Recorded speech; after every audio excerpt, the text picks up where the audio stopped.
You're in an industry where it seems like the only time anyone ever talks about courage or being brave is if someone does something incredibly, I don't know, woke or odd, or Yeah. performs a Satanist ritual at the Grammys or something like that. Yeah. It seems like actually this sort of mentality and this sort of angle is actually something that would be considered brave.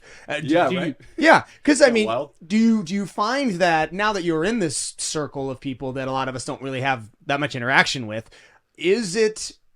I mean, without putting anyone on the spot directly, is it all incredibly woke central with only one? Is it as left LA thought process as it seems from the outside, or do you find that a lot of the people in the industry are actually very free thinking, very diverse, or does it all just lean in one direction like it seems to the public? Audibly, I think it's on one side, but there's the more people you meet, the more you see that there are free thinkers, but if they have differing opinions, if they're free thinkers, most of the time they're smart enough to keep it to themselves because you speak up and you have a differing view that then is popular in Hollywood. Yeah. The deserts become even drier between callbacks. Yeah. Has you ever heard of anything like that happening? I mean, has it ever happened to you? No, it hasn't. And no, I don't know of anybody that I don't know of anybody that it's hurt really. Yeah. Yeah. I mean, we all hear stories of who was the casted, the chick from The Mandalorian. She spoke out something about Gina. Karina.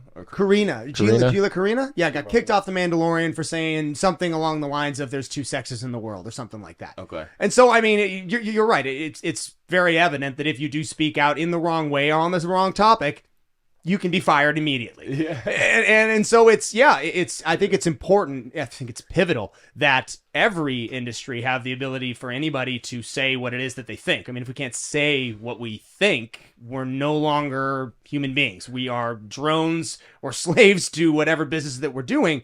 But it seems like what you're doing is based somewhat in your faith or your belief systems. I mean, how important is that going forward in your career? For you. Yeah, I think, well, it's very important. I think the reason a lot of the stories that I write turn out that way, and look, you can get to a redemptive and hopeful place in a story, in any kind of story. It could be gritty and rough, and it can have a great message at the end of it. I think for me, that's mostly what comes out, because I mean, I think true art is created from like a subconscious level. So whatever's really deep within you, and that comes from your experiences, the way you came up, what your beliefs are, all those different things, that will come out naturally. It spills out. And on that note, it's like what you see in Hollywood now, is it's for entertainment, right? The right. Things, we're supposed to be entertained by the films, and the things that are winning the awards aren't necessarily always the Top Gun Maverick, or the things that are entertaining the most people and Sure. most people love. It's the ones that are kind of preaching at you. Servicing some kind of an More of ideology. an agenda driven. Agenda driven, which is annoying, because if it aligns with what the judges believe, it may win. Generally, it may win, yet it didn't really have a huge market of people that even watched it, other than these cinephiles. And yeah, man, it's if it's serving any political ideology in either direction, 50% of the country will hate it. Yeah. That's why that's why the movies that win, half the people who see that they won and they're like, okay, why did it win? Why would I watch that? I don't like that on either side. Yeah. So that's tough sometimes. We were talking, it's been a long time since really, really, really good movies. It doesn't feel like there's a lot of good movies out there. Yeah.